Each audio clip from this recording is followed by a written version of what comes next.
பொன்னேரி அருகே சாலையை சீரமைக்க வலியுறுத்தி பொதுமக்கள் அரசு பேருந்தை சிறைப்பிடித்து போராட்டம்.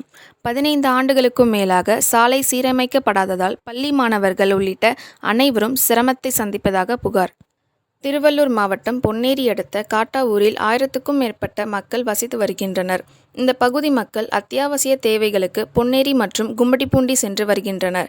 இந்நிலையில் காட்டாவூரிலிருந்து பொன்னேரிக்கு செல்லக்கூடிய சாலை முற்றிலுமாக சேதமடைந்து மண் சாலையாகவே காட்சியளிக்கிறது. குண்டும் குழியுமாக உள்ள இந்த சாலையை சீரமைக்க வலியுறுத்தி பொதுமக்கள் பொன்னேரி அய்யநல்லூர் சாலையில் அரசு பேருந்தை சிறைப்பிடித்து போராட்டத்தில் ஈடுபட்டனர். சுமார் 15 ஆண்டுகளுக்கும் மேலாக சாலை சீரமைக்கப்படாமல் இருப்பதால் குண்டும் குழியுமாக காட்சியளிப்பதாகவும், மழைக்காலங்களில் சேரும் சகதியுமாக மாறி இந்த மண் சாலை போக்குவரத்திற்கு லாயக்கற்ற நிலையில் இருப்பதாக புகார் தெரிவித்தனர்.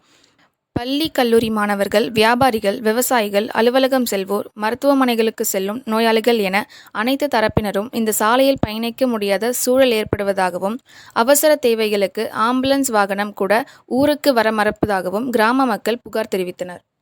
தகவல் அறிந்து சம்பவ இடத்திற்கு வந்த காவல்துறையினர் போராட்டத்தில் ஈடுபடுபவர்களிடம் பேச்சுவார்த்தை நடத்தினர். அப்போது பொதுமக்கள், காவல்துறையினர் எதற்காக சமரச பேச்சுவார்த்தையில் ஈடுபடுகிறார்கள் எனவும், சாலைக்கு பொறுப்புள்ள அதிகாரியை நேரில் வரவழைத்து உத்தரவாதம் அளிக்குமாறு கூறி கடும் வாக்குவாதத்தில் ஈடுபட்டனர். விரைவில் சாலையை சீரமைத்து தருவதாக அதிகாரிகள் உத்தரவாதம் அளித்ததாக காவல்துறையினர் சமரசம் பேசியதை தொடர்ந்து பொதுமக்கள் போராட்டத்தை கைவிட்டனர். இதனை அடுத்து அரசு பேருந்து அங்கிருந்து புறப்பட்டு சென்றது. சாலையை சீரமைக்க வலியுறுத்தி அரசு பேருந்தை சிறைப்பிடித்து பொதுமக்கள் போராட்டம் நடத்தியதால் பகுதியில் பரபரப்பு நிலவியது.